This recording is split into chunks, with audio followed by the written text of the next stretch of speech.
On Lance Vincent Lebrun from Canada. How is he going to perform? How is he going to perform? It's going to be a hell of a race. We got Sebastian Brendel right up at the office. Anyway, let's concentrate on the actual jobbing point. So there's Lance Vincent Lebrun here. Yep. She's obviously the favorite. She's gone extremely fast over the past couple of days and really the whole summer, breaking her own personal records. And pretty much every time she goes out, she makes another world's best time. But the field is getting tougher. The women's canoe is progressing very, very quickly as a sport as a whole. Only one athlete per nation. That's why you might say, why is Katie Vincent not in it or something like that? Because it's Slovakia, Russia, China, Hungary, Poland, Canada, Bulgaria, Serbia, Belarus. If we look over, it's Danila Stamanova, who was the world champion a couple of years ago. And so far, we've had Virak Balo in the semi-final looking great today. Olesya Romasenko was just behind Lance today in her semi-final. And also there's Alina Nazdarova, who is a cracking competitor down in lane number 9. Let's see how they go forward. 200 meters and they're off. Yeah, it looks like Laurence is taking off at a really good start like she normally does. She's just got a really long, powerful stroke. You can see right there, she's just almost has double the stroke length of everyone else in the field, but it looks like China over there has a really, really high frequency and is keeping up. They're all staying much more in touch with her than they normally would, but she is out.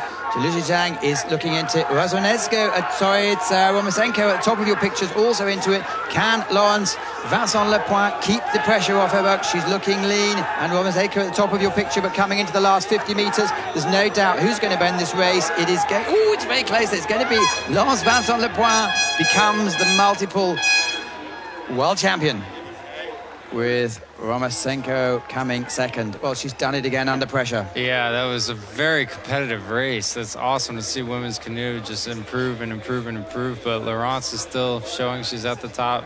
Romasenko had a very, very high stroke rate in comparison to Laurence, but yeah, Laurence is just extremely strong and is still really making it work.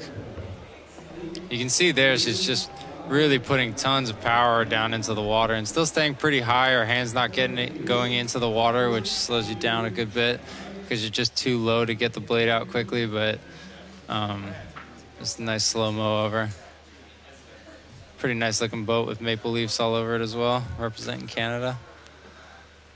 So she was very much pushed, wasn't she? Yeah, I mean, if you just look at that image right there, there's 5 boats all fighting for third and second. It looks like Vera Bala might have taken the 3rd place for Hungary. Lance is so dominant. I think all eyes are really on her. Yeah. And who else might come and take the rest of the medals? Yeah. It's hard to not look at it as who's coming second and third. She's just been so dominant and consistently breaking expectations time-wise as well. So here we are looking at the actual situation.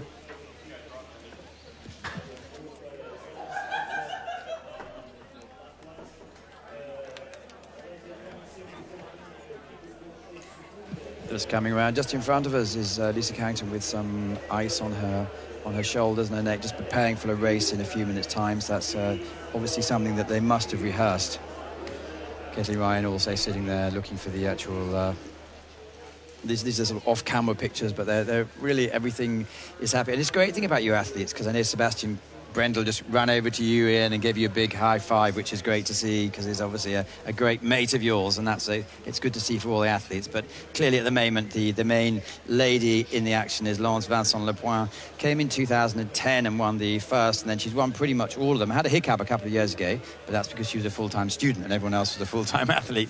But now she's back into it and says she's going to be really focusing just on paddling for the next 2 years, leading up to Tokyo. Why is Tokyo so big? Well, of course, it's going to be all about the first time that women's canoeing is going to be actually in the games, and that's a huge statement. And she's really, it's difficult to say how much, but she is leading a whole generation of athletes forward. Even from yourself, Fabio, from a kayak guy, you must have heard of her.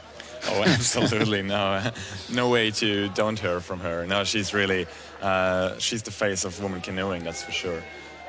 But now we go back